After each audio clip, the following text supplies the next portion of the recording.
Last week, while I was out riding, I realized that I needed to make a run to Walmart to pick up a few things for a trip that I was about to take. As I was approaching the turn for Walmart, I moved over to the left lane to allow room for a gentleman who was entering the road from an on-ramp. It's no big deal, right? Well, it turned into a big deal in a very short time. Now, again, sometimes when I address these issues, I always make sure to tell my mom not to listen. So, Mom, if you're listening, walk away for about 20 seconds. I was right beside this vehicle, and I looked in the driver window to ensure that he saw me as I approached the turn lane for Walmart, and he looked directly at me. Then he proceeded to move over into my lane. Now, I blew my horn, and we all know that motorcycle horns aren't the loudest in the world, but I also backed off of my speed to avoid getting run over. I did end up directly behind this guy, and I saw him look in the rearview mirror at me. I was a little frustrated. As it turns out, he was going to Walmart too. So I ended up pulling in behind him, and I waited for him to get out of his car. Now, I was calm. I want to stress that. When he got out, he asked if he could help me. I was kind of struck by that comment, but I simply told him that he needed to watch where he was going.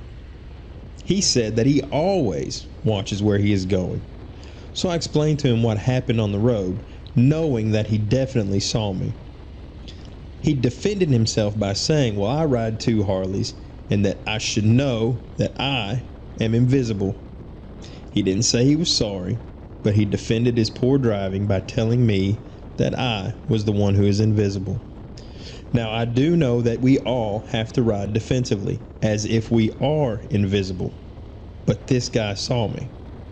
And as a motorcyclist, I do drive with more caution in a car than I did before I started riding, because I know what goes through our minds when we do ride, the things that we look out for on the road.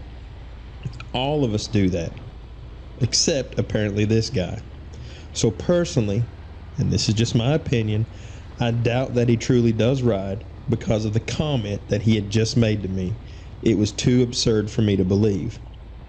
He wanted to have it both ways, but he did not want to admit that he had made a mistake. He wanted to make it my fault simply because I was the one on the motorcycle.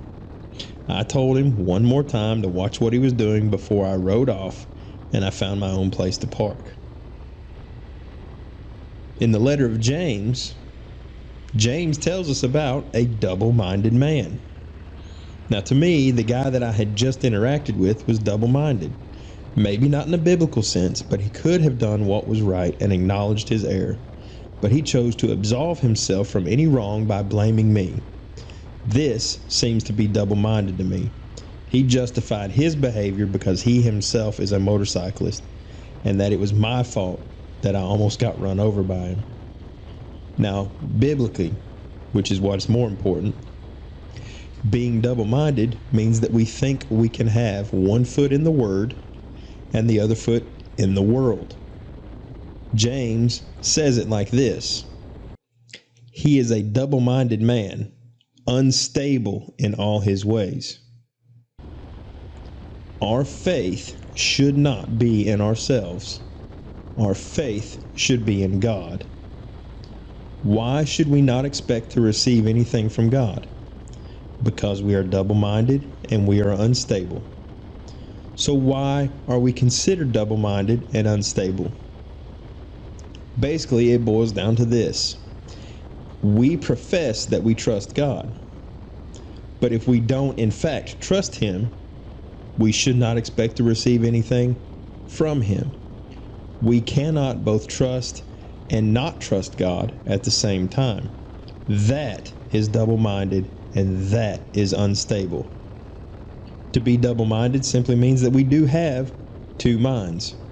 One mind that trusts God, and the other mind that does not. James's point here is that we cannot both say that God is the creator of all things and can do all things, while at the same time doubting that He can provide us with wisdom. That's the context of this verse from James. Now, James's rebuke here does not point to a single moment of doubt in our lives, but a consistent doubt. James is talking about an inconsistent person who claims to be a believer, but does not really live it out. This is demonstrative of an inadequate faith. If we are not convinced that God's ways are best for us, why do we even ask Him for anything? However, the person who trusts in God, he or she can ask God for wisdom, and He will provide it. On a more practical level, if we don't have faith, what should we do? Well, we should ask God. If He is the giver of wisdom, He is certainly the giver of faith. God wants us to have faith, so that we should ask Him to increase our faith. And we see this in these words from the Gospel of Mark, where the father of the demon-possessed boy said to Jesus, "I believe. Help my unbelief." There is no middle ground between belief and unbelief. You either believe in and trust God, or you don't. You either trust God to provide wisdom for you, or you don't.